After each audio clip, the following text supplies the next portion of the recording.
everybody, and welcome into Clearing the Benches. Today we're going to do a Sunday morning cup of coffee, Saturday night scoreboard recap. Last night in Detroit, a very scary situation as Dylan Larkin took a big hit from Matthew Joseph and was knocked unconscious. When I saw him laying there, I did not expect that he was going to get up. They actually brought a stretcher out for him, and he passed on the stretcher, and with the help of some teammates, he was able to skate off on his own. So, considering the news that came out last week about Larkin and his family losing their baby, and now what happened to Larkin yesterday in the game, obviously a rough stretch for Dylan Larkin and his family. So my heart, thoughts, and prayers goes out to the kid and his family, and hopefully he's going to be okay, and hopefully his family is going to be okay as well. As far as the Red Wings, second game with Patrick Kane, they're 0-2 so far. Kane did score the lone goal for them yesterday, but again, I think it's going to be the goaltending that hamstrings the Red Wings this year if they don't, make a trade for somebody or turn it around. Alex Lyon gave up 4 goals on 25 shots before they had to pull him for Reimer at the end of the second period. So maybe it's going to take a little bit of time for Kane to marinate with the rest of the team, and they'll pick it up after that, but we're going to have to see. Last week, the Arizona Coyotes were the talk of the town and everyone's town. Everyone was saying how they had just beat 5 straight Stanley Cup winners. Well, now, this week, it's the Philadelphia Flyers. They're on a 4-game heater. They had a big 5-2 win last night over Colorado. Travis Konechny is red hot. He's got 4 goals in 2 games. He had 2 more goals last night, including one on a penalty shot. The Flyers, 15-10-2, second in the Metro right now. And nothing for nothing, but the Rangers aren't playing so well. It would not surprise me if in 2 weeks the Flyers were in first place in this division. I think right now, as far as Colorado Avalanche fans go, you may be officially in need of a goalie. As a Ranger fan, Georgiev does not do well under pressure. And, obviously, the production's just not there goaltending-wise. And I think in the playoffs, when that pressure ramps up, you're really going to need a proven guy. I think the Colorado Avalanche could be in the market for another goaltender. The Rangers, they got shut out. Peter Laviolette's returned to Washington. It's the first 2-game losing streak of the season for the Rangers, so, it's not time for everybody to jump out the window just yet. Tom Wilson, the Rangers fans, number one hated guy. He wears the black hat. 9 goals this year. Scored another one yesterday. Charlie Lindgren shuts him out. He's had another big game for the Caps when, he beat the Kings in LA a couple of weeks back. He stood on his head in that game. I think he's taken over as the Caps official number 1 goaltender. I think as far as the Caps go in general, Ovechkin watch has kind of died down a little bit, and I think they're kind of just getting back to playing regular hockey, which could be a good thing for them. Austin Matthews scored twice in a 4-0 shutout over the Predators.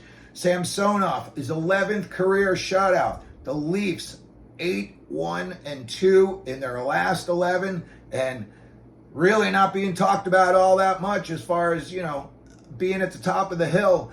Everyone's talking about the Rangers. They should now be talking about the Flyers a little bit more.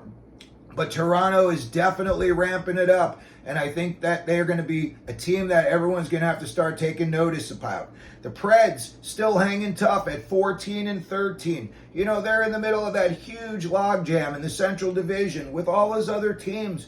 And you don't know. Look at Arizona last week. They were a 5-game winning streak. Now they're on a 2-game losing streak.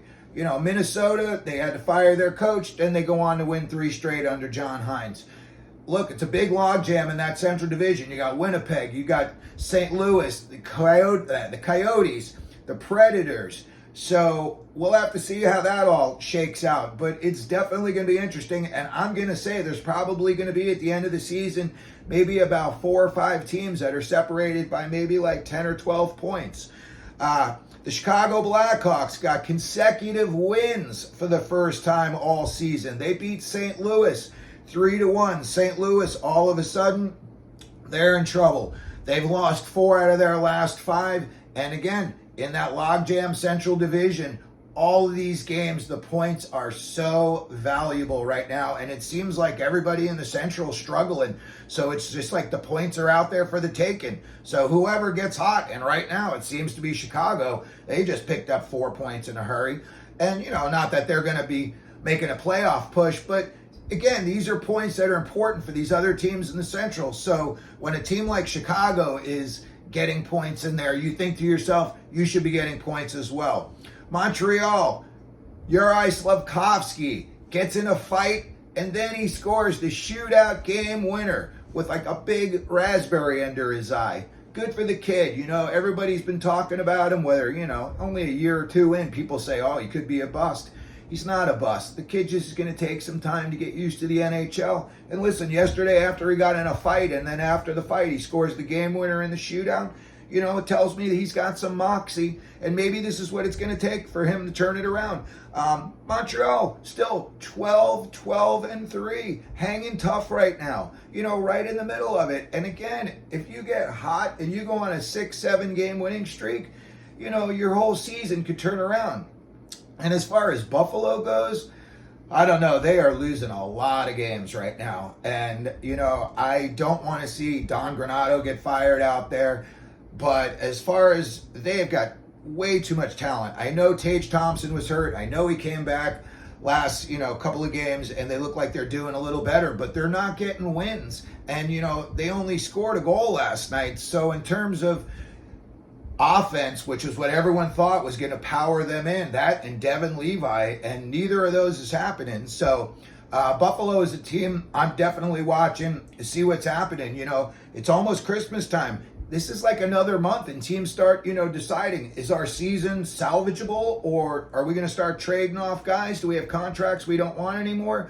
And Buffalo could be right in the middle of that class right there. Montreal in that game last night got 2 goals in 14 seconds on a 5-minute power play.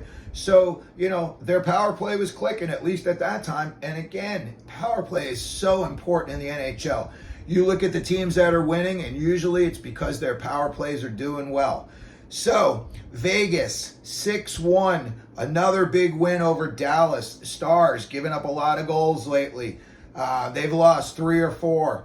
They're also, they're up in the upper echelon of it, but they're also in that Central Division where there's a big logjam.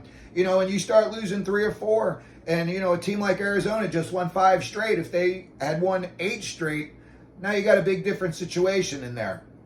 So that's everything that happened last night, folks. And if you like the content that we just put out on this video today, if you could like, subscribe, leave any comments, any topics that you want me to talk about, I'd be glad to look into them. And as always, here at Clearing the Benches, let them know you're out there.